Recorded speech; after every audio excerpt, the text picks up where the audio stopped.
So I want to talk about how these narratives of this mindset of that I've been talking around toxic masculinity hurts both men and women enters the triangle.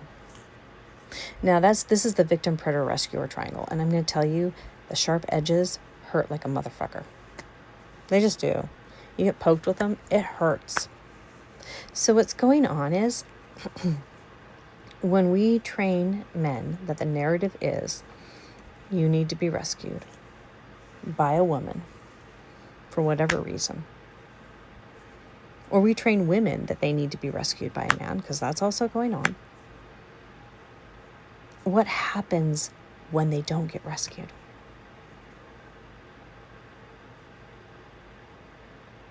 They become the predator, or they become the victim because they didn't get rescued.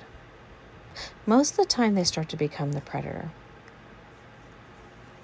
I think I mentioned this the other day. I watched a video of some guy who had to go pay his bills and was all upset because he didn't have a woman taking care of it for him. And what happened to all these old-fashioned girls that would take care of his adulting duties, adulting things in life? And he started swearing and freaking out on women, imaginary women. I mean, really aggressive. Someone reported him, and his post got flagged for hate speech. And then he became the victim of that. Do you see how that he wanted to be rescued? Then he became, because he wasn't getting rescued, he started swearing and getting mad at women that were not even doing anything because they weren't doing things. So he became the predator there because he wasn't getting rescued.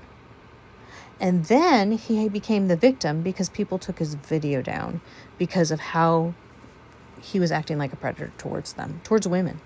Women felt threatened. Women felt scared. Women felt that he was being abusive towards them. Women felt it was hate speech. And then he told them, as he was being the victim and a little bit of the predator at the same time, that they need to stop being so sensitive. This is what happens when we have these narratives that are harmful. This impacts our mental health. This impacts us being the victim, the predator, and the rescuer. And it can be so quickly like that.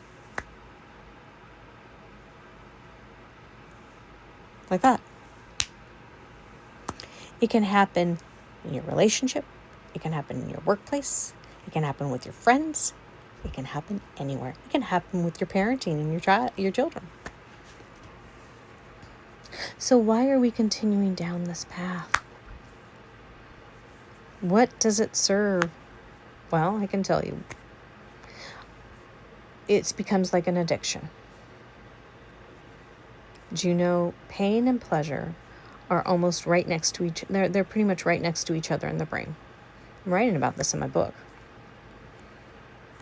Why do you think so many people like BDSM? Because it's so close to each other in the brain.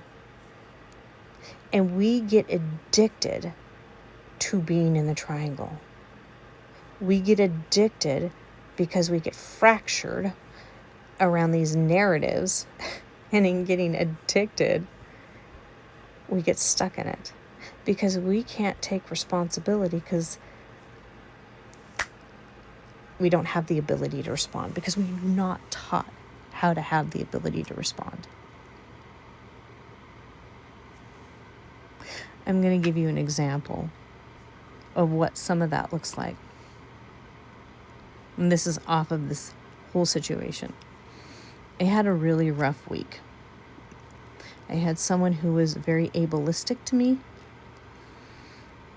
because of my disability acting up. I was very vulnerable and told them, and then they just chewed me out around my disability.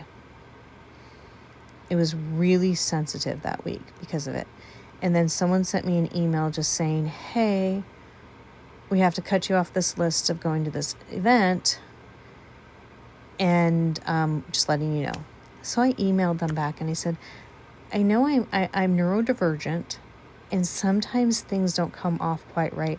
I want to make sure that I didn't offend anybody. And if I did, I want to work this out. That's taking responsibility. That's making sure that being neurospicy, I didn't do anything to cause harm. Whether, I just really wanted to, it wasn't apologizing. I was just making sure that there wasn't a conflict.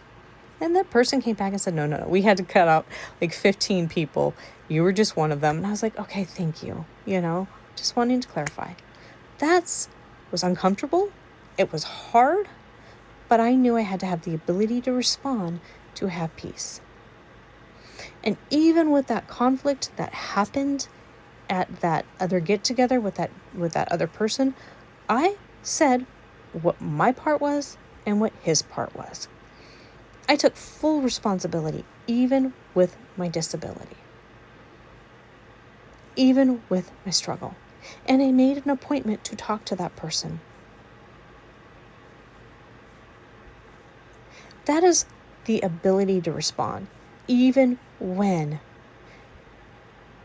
you have something you can't necessarily do something about. I can't do anything about having a processing disorder. I can't change that. But I'm willing to take the responsibility to work through that with people who are willing to work with me.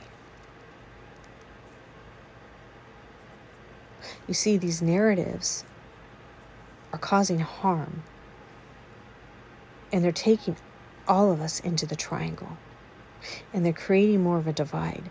They are not going to get us connected more. They are not going to help us have more of a family unit. They are not going to have us have more of a place where we're working together. They're going to divide us more. Because as long as you see people in a slave mentality, or that people should do for you, instead of a partnership mentality,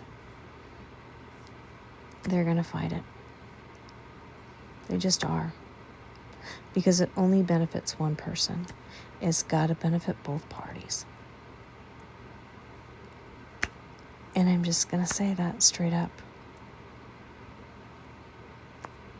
And to be really upfront, I'd rather have us all working together, even in the tough, hard situations, than creating more of this divide, which will create more unhealthiness, more trauma, more mental health, more narcissism. But the choice is each person's individual choice. So on that note, bye for now.